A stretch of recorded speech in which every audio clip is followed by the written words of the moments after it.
This is 99% Invisible. I'm Roman Mars. For centuries, humans have looked up into the night sky and wondered, are we alone in the universe? The possibility of intelligent life elsewhere in the cosmos remains one of the great mysteries, and one that I don't expect to see resolved in my lifetime. But for a brief period heading into the 20th century, much of the Western world believed that this question, are we alone, had finally been answered. Because we had discovered evidence of an advanced alien civilization living on Mars. Alexander Graham Bell wrote that he thought there was no question that there was intelligent life on Mars. There were, professors at Harvard and Yale and Brown, Ivy League institutions, who were totally on board with this.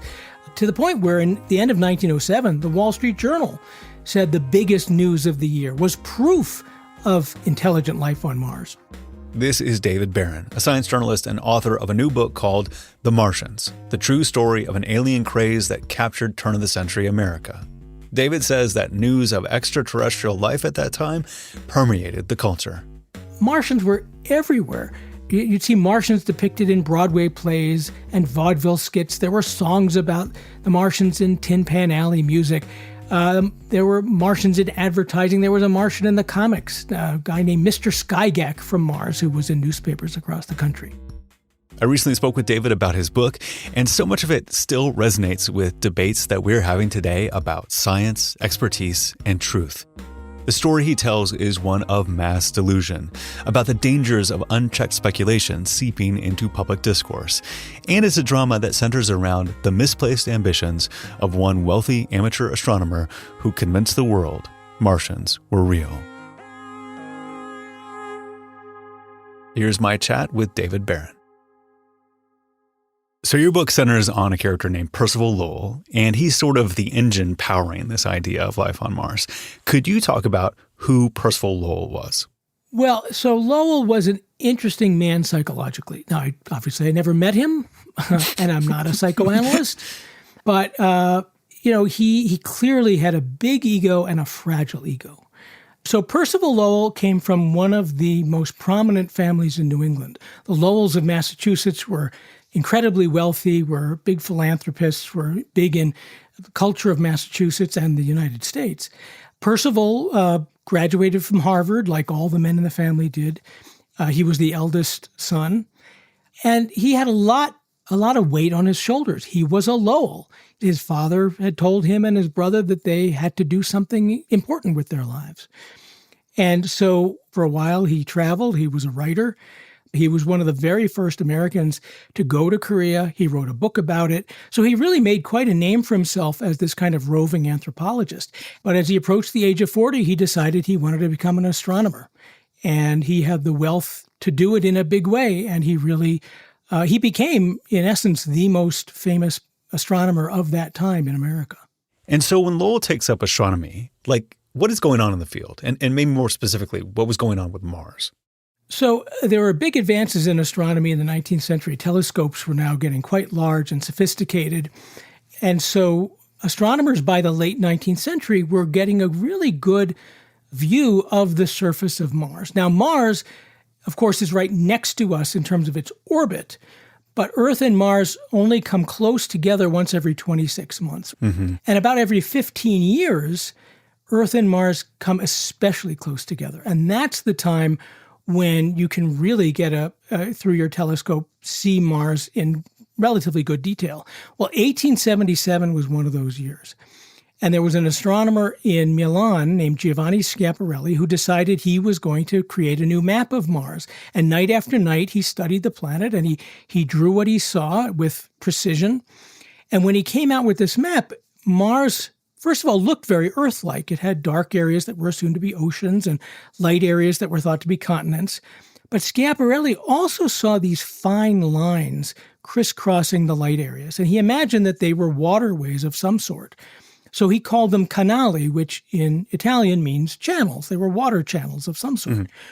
Well, canali was translated or mistranslated into English as canals, which has a very different meaning. Yeah, like a channel or waterway is naturally occurring in the landscape, but a canal, that's made by something or someone. Right. They were a mystery. No one knew what these lines that looked so straight that they seemed artificial might be. And it was Percival Lowell when he decided in 1894 to dedicate the next stage of his life to studying Mars, to becoming an astronomer. And he was going to solve the mystery of the canals. Right. And Lowell ultimately comes up with this grand theory. He says not only are the canals real, but in fact, they're a massive planet-wide system created by an advanced alien civilization living on Mars, which is like crazy. But could you explain his thinking at the time? Right. So I know that today it sounds ridiculous. How could anyone take this seriously? But I actually give him credit. It was a coherent theory that fit with a lot of ideas about Mars at the time that at least was worth investigating. So here was the theory. Mars, it was widely believed, was an older planet than Earth. So Mars hardened and became habitable before Earth did. So you might imagine that there was life on Mars before on Earth, that life on Mars became intelligent before life on Earth. So now Mars, it was thought, was in its dying phases. And it was known that Mars had polar ice caps. Mm-hmm. So if, in fact, there was intelligent life on Mars and the water was running out, well, what you would need to do was tap the meltwater from the ice cap and bring the water down to where your cities and your farms are. That's what he thought the canals were. This was a worldwide irrigation network that allowed the Martians to survive off the water from the ice caps. So it was a coherent theory, but he went into it wanting to prove himself right, which is kind of a mistake in science. Yeah. And Lowell, of course, has a lot of time and money at his disposal to prove himself right. So one of the first things he does is build this state-of-the-art observatory out in Flagstaff, Arizona. And he starts looking at Mars through his big, expensive telescope and then drawing what he sees. But for Lowell, could you describe what are the obstacles of trying to look at the surface of Mars back in the 1800s? Yeah, I mean, we have to put out of our minds everything we know about Mars today because we've all seen high-resolution photos and videos of the surface of Mars. We know what it looks like. But cast yourself back into the late 19th century. All we knew about Mars was what you could see through an earthbound telescope of a planet that at its closest is 35 million miles away. But more than that, you're looking through the Earth's atmosphere. It's like looking at the sky from the bottom of the ocean. Mm-hmm. This ocean of air distorts the light as it comes in. And so looking at Mars, even through a fine telescope, it tends to go in and out of focus. It wobbles. So you only have often just split-second glimpses of clarity. So you have to stare at the planet over long, long periods to get these moments of clarity and then remember what you saw. And so those canals, it's not like you could stare at the planet and you would just see this whole array of canals. No, you would see this fuzzy orange-red orb in your telescope wobbling around, and then suddenly you'd see, a little bit came into focus, and I saw some lines, and you draw those. And then you stare some more, and you see more of these lines. So it was very, very difficult to really get a sense of what was there. And in the book, you actually write about going to Lowell's observatory yourself. I did, actually. So in 2018, I went to the Lowell Observatory in Flagstaff to look through Lowell's very telescope at a time when Mars and Earth were exceptionally close. And just staring at this apricot-colored orb in the telescope, it really sort of hypnotic. You stare and you stare and you stare, and it's sometimes hard to know what you've seen and what you thought you saw, what you imagined you saw. And is he working with other folks that are sort of buttressing his claims, or is he alone in this field? Well, when he established the Lowell Observatory, he actually hired away a couple of Harvard astronomers to help him. First, found the observatory, and then he kept one on his staff. And so this assistant of his, who was a fine astronomer named Andrew Ellicott Douglas, A.E. Douglas, he went along with his boss. He saw the lines too. He mapped the lines. But over time, he started to question whether the lines were real or if they were illusory. And as soon as he expressed any doubt about it, Lowell summarily fired him, which says a lot about Lowell, that he did not like to be questioned. Yeah. So when Percival Lowell sees these channels, which he posits are canals, are they immediately accepted as a thing in the scientific community, or is there a debate about them? Oh, there was huge debate. So these lines on Mars, these canals on Mars, were very hard to see. There were astronomers at other observatories with excellent telescopes who didn't see the lines. And even Scaparelli said they're not always there. You don't always see them. You have to have the right viewing conditions. And to make it even more complicated, the lines came and went. So it seemed that they came and went with the seasons on Mars. It was all very mysterious. But, when you have one astronomer saying, I don't see them, and another who says, I do, well, the one who doesn't see them, you can say, well, your eyesight isn't good enough, your telescope isn't good enough, your observatory is located in a place with bad air overhead that you can't really get a clear view of Mars. So those who saw them kind of had the upper hand against those who didn't see them. And so how does Lowell ultimately start pushing his grand theory out to the public? So Lowell was incredibly articulate. He was considered an excellent speaker. He came from a prominent family. People would listen to him. He had all sorts of means of conveying his ideas. So first of all, in Boston at the time, there was a popular organization called the Lowell Institute, which brought in prominent speakers to give free lectures to the public. And of course, this was founded by one of his late cousins. In fact, it was overseen by Lowell's very father. Lowell was invited to speak about Mars to the Lowell Institute, which actually had its lectures in a room, a big auditorium at MIT. So he reached audiences that way. Lowell then published the text of his talks in the Atlantic Monthly. The founding editor of the Atlantic Monthly was James Russell Lowell, also a relative.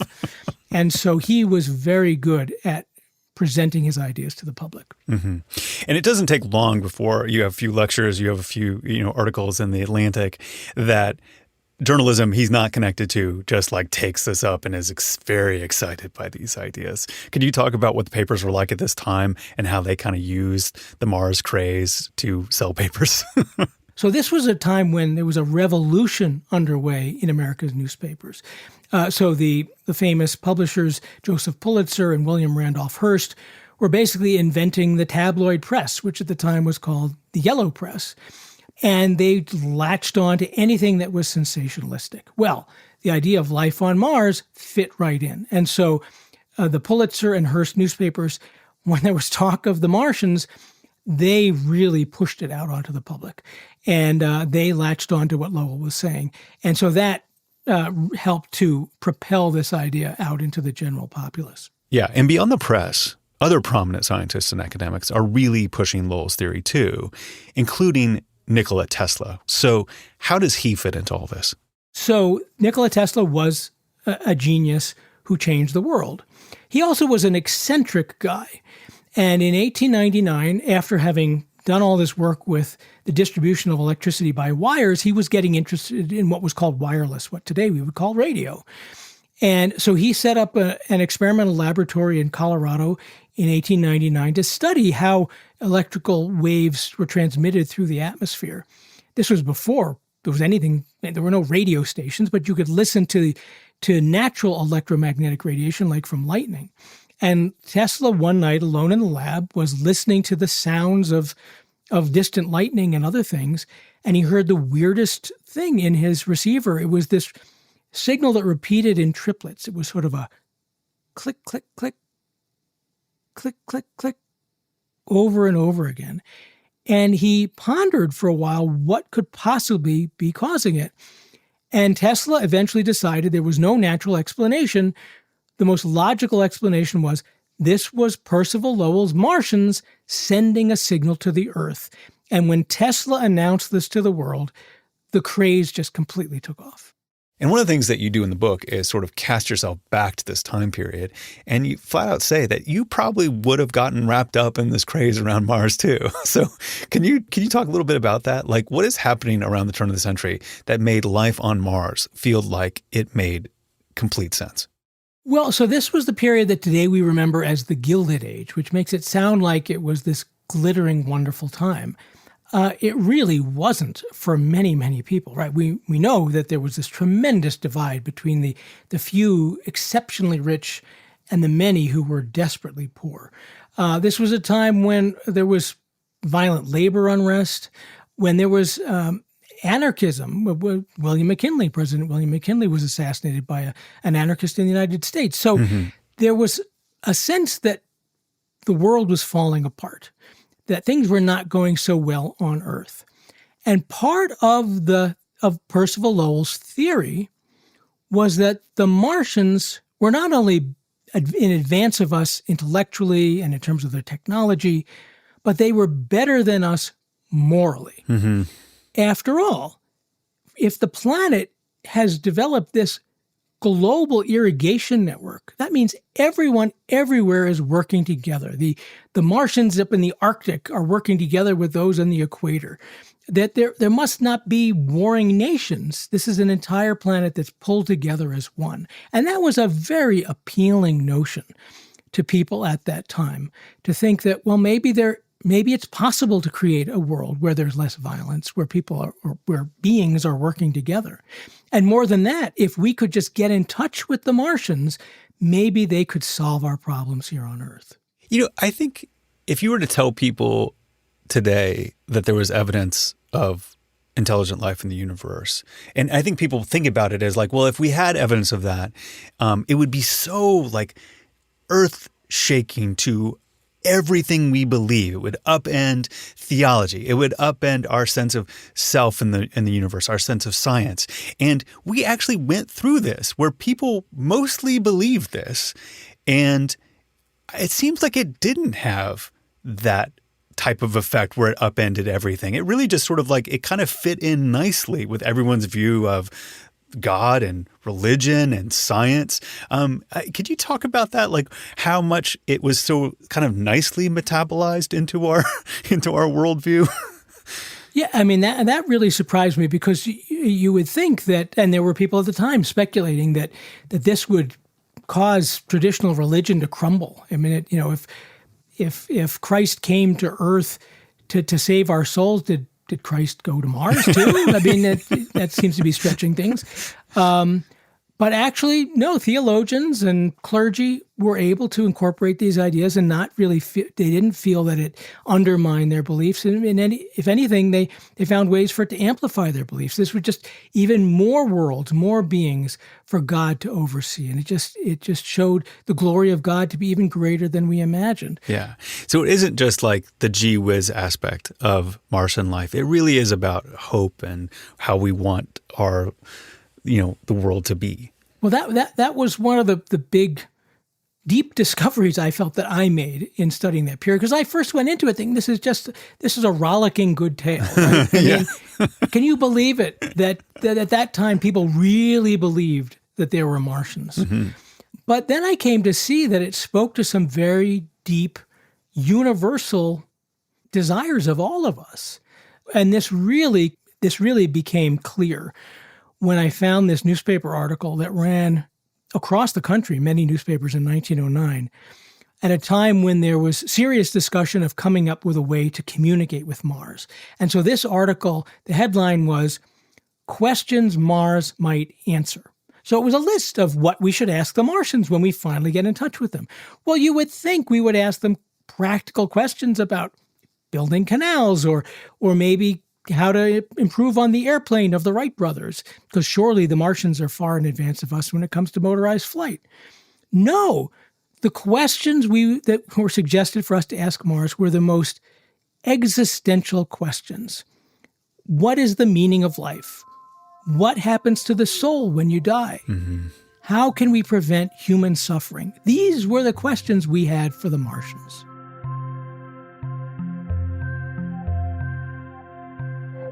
After the break, the Mars fever breaks, and why this story still resonates today. Stick around.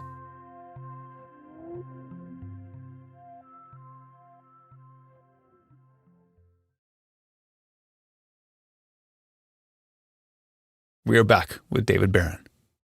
So at the turn of the century, Lowell's ideas about Mars are at the peak of their powers. But pretty soon, more traditional astronomers see this popularity and they just decide it's time to finally put an end to all this craziness. Yeah, so among the anti-canalists, there were those who said these lines on Mars are nothing more than optical illusions. Mm-hmm. It's the fact that we're looking at a planet at the very limit of our perception. The eye is connecting up dots and seeing lines where there aren't any. And so one of the most prominent of these anti-canalists was Edward Walter Maunder, who was an astronomer at the Greenwich Observatory in London. And he came up with a really interesting experiment to see if this could be true.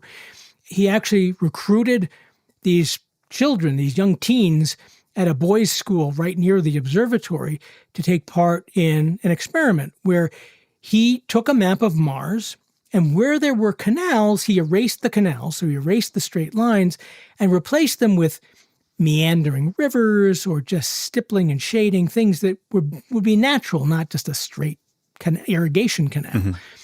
And he had these depictions hung at the front of the classroom, and the boys were instructed to stay in their seats. They couldn't go any closer for a better look from where they were to draw what they saw at the front of the room. They didn't know it was a map of Mars. They had no idea what they were doing. They were just asked to draw it as faithfully as possible.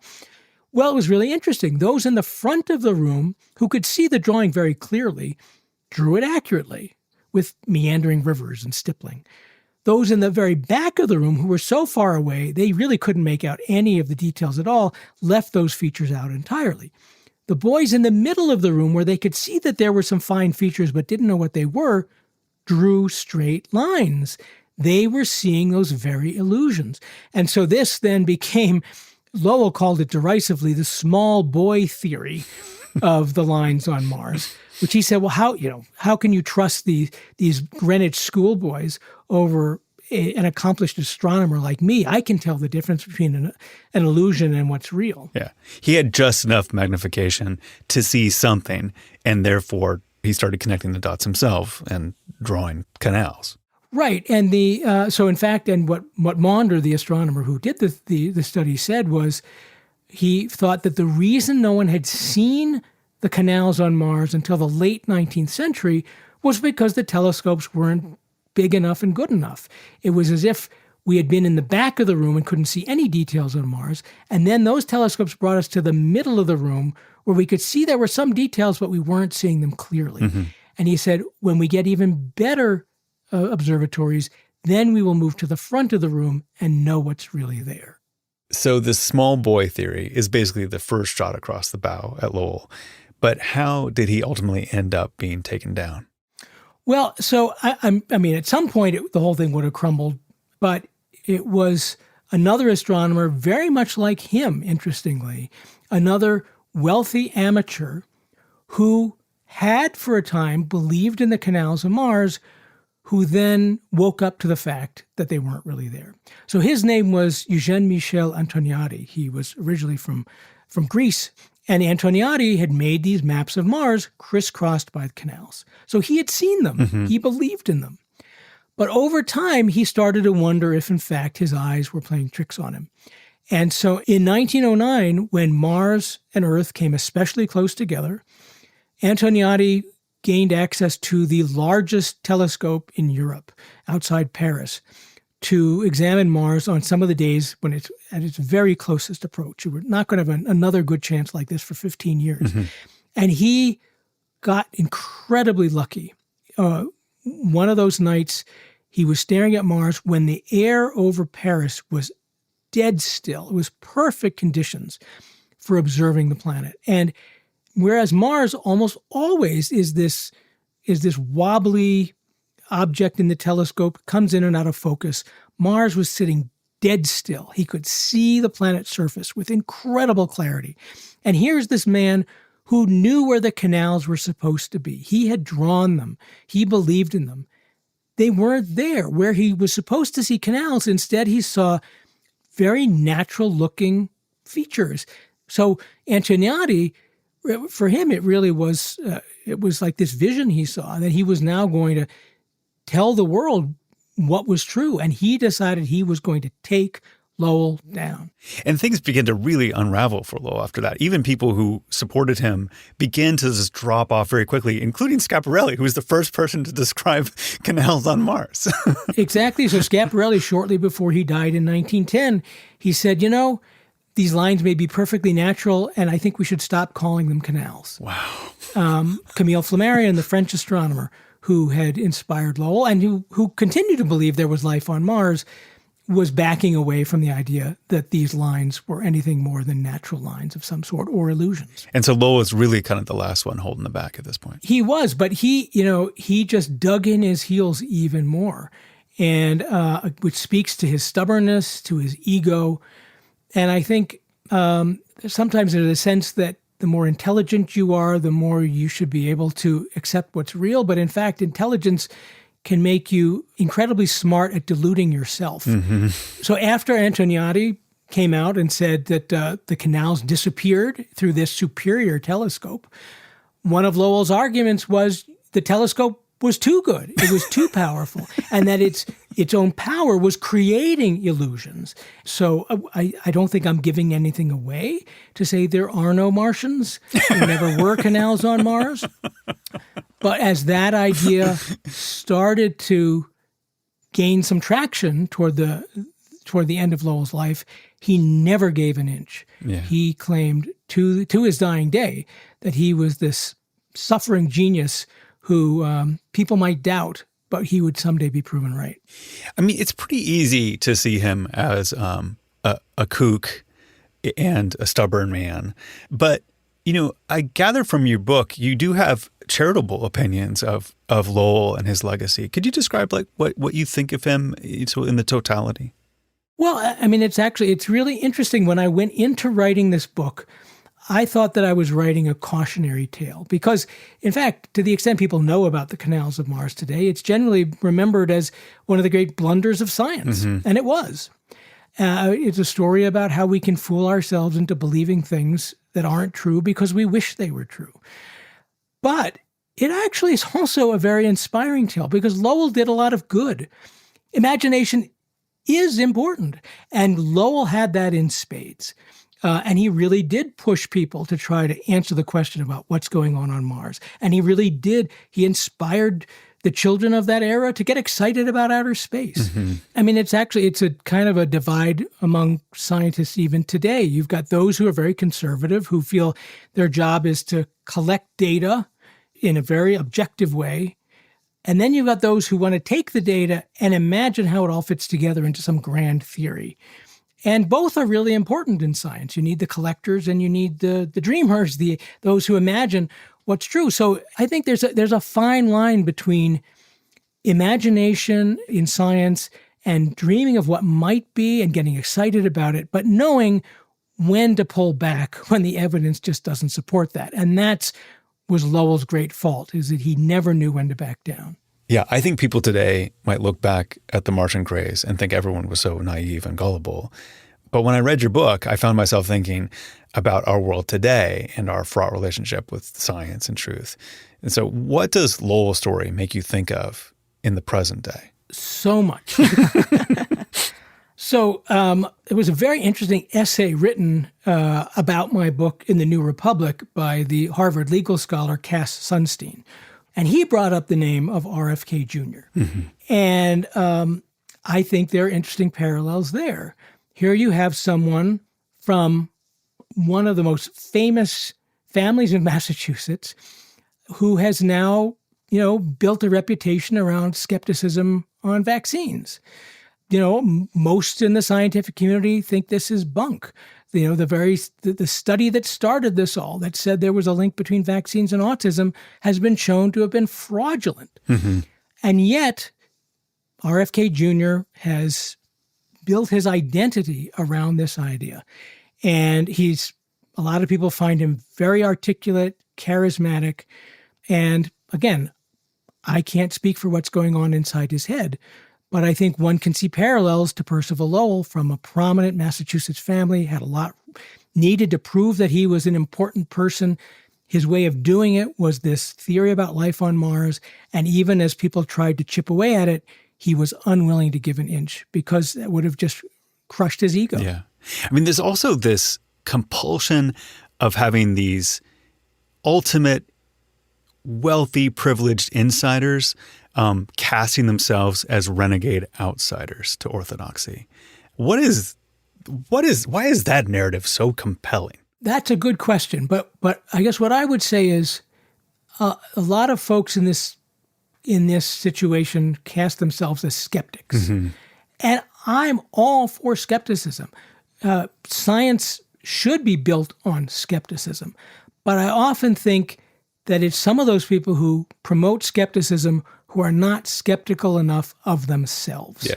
We all have to have the humility to understand that we are fallible human beings who, when we latch onto an idea, are loath to give it up. I mean, I've been a science journalist and writer for 40 years. Most of what science reporters report on is wrong because you're looking at the cutting edge of science. Mm-hmm. You're at that point where something's known, but it hasn't quite been figured out, and people are trying to get better data and coming up with theories, and most of the time they're wrong. Eventually we move beyond it and we can see in hindsight which was the right path. It happens all the time, but it doesn't usually happen on quite so grand a scale as it did with Percival Lowell. Well, David Barron, thank you so much for talking with me. I just had a blast reading your book and a blast talking with you. It was so much fun. Well, Robin, it was my pleasure. And with a last name like yours, I figure it was bound to be that I would come on your show. Makes sense to me. 99% Invisible was produced and edited this week by Joe Rosenberg and Jason DeLeon. Mixed by Martin Gonzalez. Music by Swan Real. Kathy Tu is our executive producer. Kurt Kolstad is our digital director. Delaney Hall is our senior editor. The rest of the team includes Chris Berube, Emmett Fitzgerald, Christopher Johnson, Vivian Leigh, Lashma Dawn, Kelly Prime, Jacob Medina Gleason, Talon and Rain Stradley, and me, Roman Mars. The 99% Invisible logo was created by Stefan Lawrence. We are part of the SiriusXM podcast family, now headquartered 6 blocks north in the Pandora building in beautiful, uptown, Oakland, California. You can find us on all the usual social media sites as well as our own Discord server. There's a link to that as well as every past episode of 99PI at 99pi.org.